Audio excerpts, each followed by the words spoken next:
Hello, my name is John Wilson, and I will be guiding you through this tutorial for the social media platform Meetup.com. I will provide some basic information regarding the site, some user guidelines, how to get started, and how to use the site. Matt Meeker and Scott Heiferman conceived Meetup.com in 2001 following the September 11 attacks on the World Trade Centers in New York.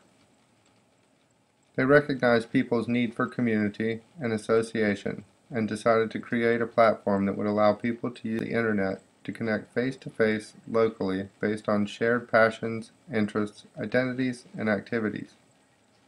They essentially wanted to use the internet to help people get off the internet. The site launched in 2002 and now has 20.55 million members, over 189,000 groups in 181 countries, over 480,000 monthly meetups, and more than 3.5 million RSVPs for those meetups. New York City was the first city to pass the million-member threshold and did that in October of 2014 when the site had just over 19 million members. As you can see, the site is gaining popularity quickly. There are two basic requirements that all groups must meet. Groups and activities must focus on real-life, face-to-face community building and group interactions. This is all about actually getting together as a group with real people sharing like interests, passions, identities, and activities. This is not about virtual relationships. The groups really have to assemble around the activities or interests that they claim to. Group descriptions should be accurate and honestly describe what they do and who they are affiliated with. No one wants to go to a meetup group and find out that it is really not about what they expected or what the group claimed to be about. Groups that make misleading, false, or potentially harmful claims are not allowed and can be removed from the site. Meetup has set guidelines for groups and their members. Groups are for adults. All members must be 18 years of age. At least one organizer of each group must be locally based and committed to building a local, in-person community.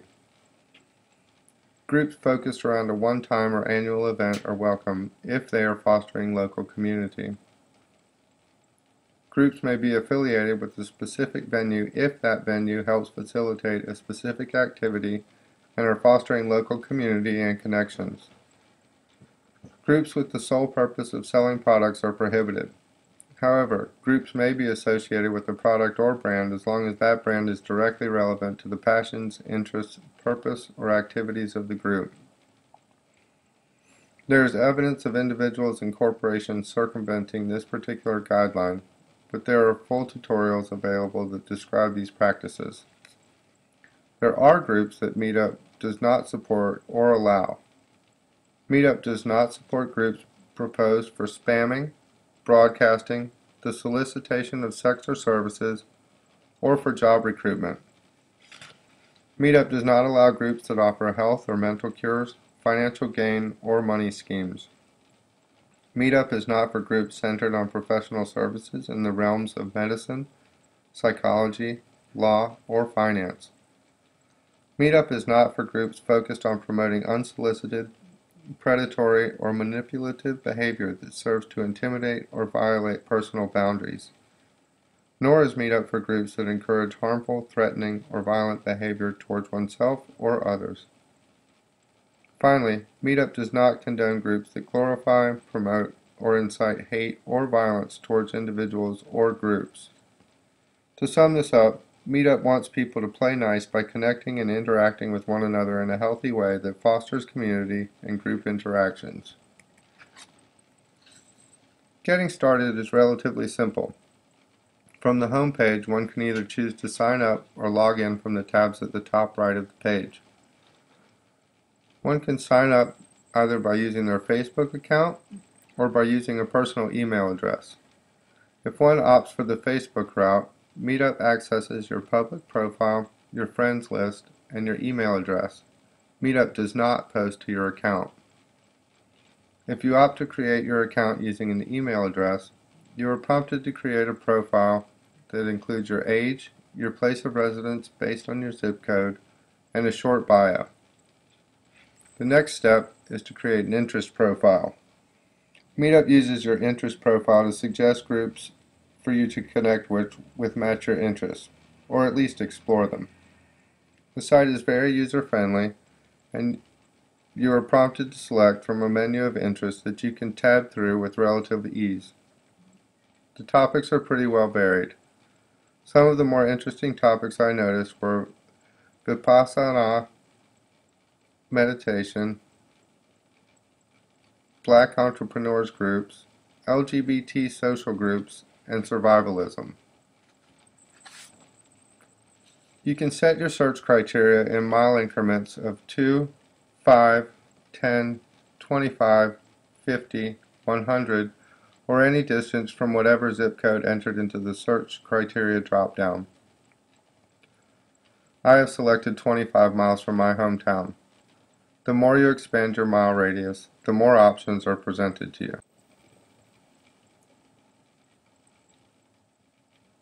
As you can see, there are quite a few meetups within 25 miles of my house. If I expand the radius to 100 miles, the area includes Jacksonville, Daytona, Gainesville, and Orlando. There are lots of groups. This is actually one of the interesting features of the site. If you travel or plan to travel, you can search out groups wherever you may be going. Remember, there are over 189,000 meetup groups in 181 countries. There are groups for yoga, kayaking, beer drinking, theater, knitting, paddleboarding, cruising, happy hour exploration, and much more. If you have an interest, there is probably a group for it. If there isn't, you can create one. I will touch on that later. If you don't have any interest, you can probably find at least one that seems interesting and will get you out of the house. Poke around.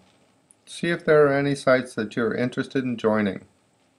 Some require nominal membership fees that are fully disclosed and explained on the group's home page. Those fees may be used to cover the expense of operating the group or for the occasional cookout. Some require admin approval as they may focus on activities or interests for which it would make sense to vet potential members. Some examples of this could be nude photography groups who may attract people not truly interested in the art form, or possibly identity groups like the LGBT community who are at high risk of hate crime. Either way, choose a group or two that interest you and see if they are doing anything that seems appealing. RSVP and show up if you like. If you select groups with no fee, there really is no harm.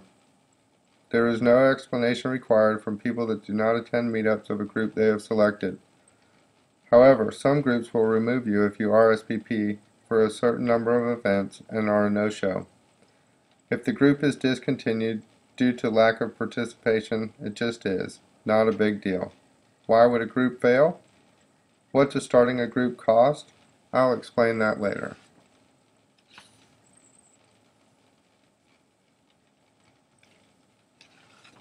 This is a static shot of the calendar view. Meetups are organized by date in chronological order. You may select whether you would only like to see meetups from groups you belong to, or from all groups within the radius you have selected. You can scroll through and just browse events, or pick a date from the calendar on the right to see if there is anything of interest to you happening on a date that you are available. By clicking on the event, then clicking the I'm Going tab up to the right, you will be prompted to the event site where you would submit an RSVP including whether you will be attending alone or will be bringing others, if allowed. When logged into your account, you can see the Export To tab to sync events you were attending to Google, Outlook, and iCal calendars, or to your RSS feed. This is a static shot of the group view. It is essentially the same as the Find a Meetup view that I demonstrated previously. You can select any group and see their calendar of events. I find it to be less useful than the calendar view, but the option exists.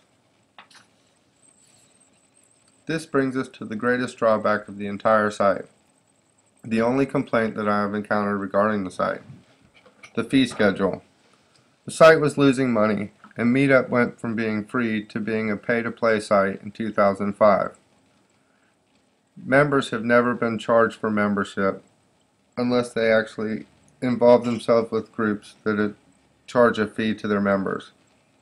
However, they began charging group organizers fees to maintain their groups. Users were outraged. The site lost 95% of their traffic at the time. They have since regained their footing and then some.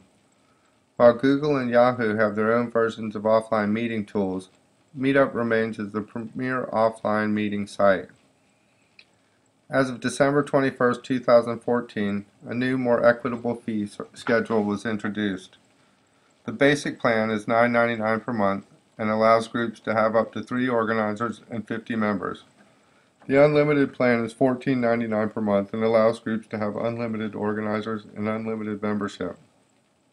The soon-coming premium plan has no price set as of yet, offers unlimited organizers, unlimited membership, and features that will help organizers to grow their meetups in ways that they have not yet described. It seems as though Meetup is continuing its growth and providing a service that lots of people are using and find helpful. Thank you for viewing my tutorial. I hope you found it informative. Stay tuned for the last slide, which lists my sources. Thank you.